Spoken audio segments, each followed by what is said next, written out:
Bike ভাঙচুর করেছে, বোমাবাজি করেছে, গুলি ছুড়েছে, আমরা প্রশাসনের প্রতি ভরসা রেখেছি এখনো পর্যন্ত।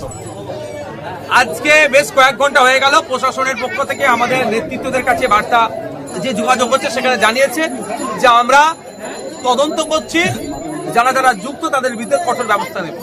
প্রশাসন যদি ব্যবস্থা নেয় কোনো প্রশ্ন নেই, প্রশাসন ব্যবস্থা নিতে যদি ব্যর্থ হয় তাহলে আমরা গণতান্ত্রিক প্রক্রিয়াতে ব্যবস্থা গ্রহণ করব।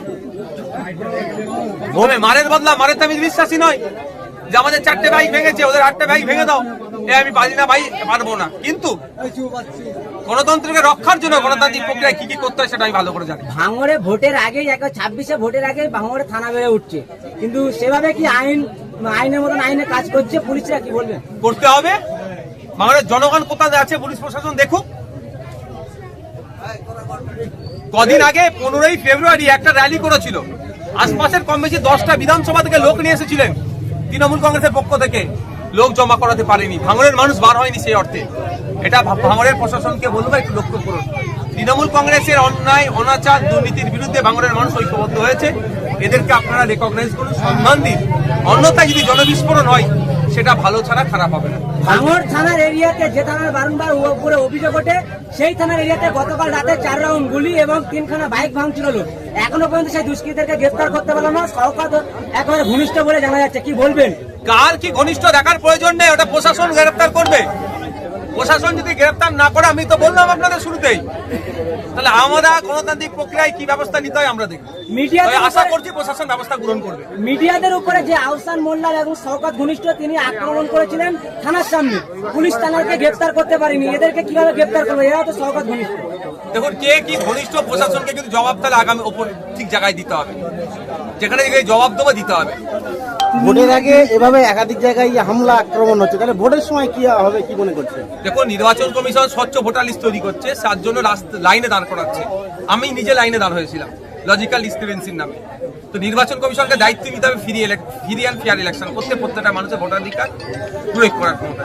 যদি নির্বাচন কমিশন ব্যর্থ হয়, কিন্তু আমরা ছেড়ে কথা বলবো না। আচ্ছা, আপনারা এদিকে দাবি করছেন আপনাদের কর্মীদের মারধর করা হচ্ছে, উল্টো থেকে শওকত মোল্লা তিনি বলছেন তার গাড়িতে হামলা হচ্ছে, খয়রুল ইসলামের লোকজন আক্রান্ত হচ্ছে আইএসএফদের হাতে। শওকত সাহেবের ঘটনার আগে শেষ করি। গত পরশু দিন আমি আপনাদের একদম প্রেসের সামনে বলেছিলাম টোটাল নাটক। যদি ওখানে বোমাবাজি হয়, গুলি ছুড়ে, তাহলে আপনি এ করুন, এনআইএকে চিঠি করুন। আর আজকেও বলছি, যদি প্রশাসন ব্যবস্থা গ্রহণ না করে, আমি কিন্তু চিঠি করব। কি কি ব্যবস্থা গ্রহণ করবো পর দেখতে হবে। আমি প্রশাসনের আগে হাত কাটার সুযোগ দিচ্ছি, আমি সম্মান দিচ্ছি ভাঙড় ডিভিশনের ডিসি স্যার, ভাঙড় থানার ওসি সাহেব যারা আছেন তাদেরকে। যদি ব্যবস্থা না গ্রহণ করে, আমি যেহেতু বোমের কেস আছে, এক্সপ্লোজিভ কেস আছে, আমি ব্যবস্থা কোথায় কি করতে হয় আমি সেটা ভালো করে জানি। গত পরশু দিনের ঘটনা বলি, তো আমি মিডিয়াতে বলেছিলাম শওকত সাহেব নিজের সিকিউরিটি বাড়ানোর জন্য নাটক করছে। সন্ধ্যায় কি খবর পেলেন, তার সিকিউরিটি বেড়ে গিয়েছে। এটা নাটক। রাজ্জাক খান খুনের বেলায় আমরা ভুলে যাচ্ছি না। রাজ্জাক খানকে খুন করলো শওকত ঘনিষ্ঠ লোকেরা, আর আইএসএফ এর নামে দোষ দিচ্ছিল। গ্রেফতার হলো আবার শওকত ঘনিষ্ঠ লোক। ওই শওকত সাহেবের গাড়িতে বলছে নাকি কে বোমাবাজি করেছে। সঠিক তদন্ত যদি কলকাতা পুলিশ করে, দেবেন গ্রেফতার হবে তৃণমূলের নেতা। ওই ঘটনায় 2-3 জনকে গ্রেফতার করে, তাদের দাবি করা হয়, তারা দাবি করছে যে আইএসএফ করে এবং তাদেরকে ফাঁসানো হয় অন্যায় ভাবে। একজন মুদিখানাওয়ালা, ওর কি করবে? একজন মুদিখানাওয়ালা বেচারির কোনো দোষ নেই, সে তার মুদিখানা চালাচ্ছে, তাকে তুলে নিয়ে চলে গেছে। এই অন্যায় বরদাস্ত আমরা করবো না, এটা শেষ করবো আমরা।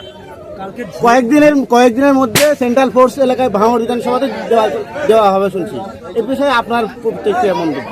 শুনছি ভোটের আগে মার্চের 1 তারিখ থেকেই বিভিন্ন থানাতে কি হলো রে বাবা, ওই বাচ্চা ছেলে কিছু। আচ্ছা, আরেকবার সেন্ট্রাল ফোর্স ভোটের আগে বিভিন্ন থানাতে সেন্ট্রাল ফোর্স দিচ্ছে। আমরা জানতাম যে নোটিফিকেশন হলে দেবে। যদি সেন্ট্রাল ফোর্স এসে আমাদের লাভ লস কি হবে বলতে পারছি না। গত লোকসভা নির্বাচনেও সেন্ট্রাল ফোর্স ছিল, আমাদের ভোটারদের মেরে ফাটিয়েছে, এজেন্টদের মেরে ফাটিয়েছে। সেন্ট্রাল ফোর্স আসলে যে বিশাল কিছু হয়ে যাবে আমি বিশ্বাস করি না। ভাঙড়ে একটা থানা ভেঙে 9টা থানা হলো, তবুও ভাঙড়ে অশান্তি হচ্ছে, কি বলবেন? সরকার চাইছে, অশান্তি হচ্ছে। প্রশাসন নিরপেক্ষতার সাথে কাজ করতে চাইলেও করতে দিচ্ছে কি প্রশাসনকে? আমার শেষ প্রশ্ন, আমার একটাই শেষ প্রশ্ন। কয়েকদিন আগে একটা ছবি ভাইরাল হয়েছে, দেখলাম আপনার পাশে কিছু যোগীর দাঁড়িয়ে ছিল, কোথা থেকে এসছে, কারা এসছে, কি আলোচনা?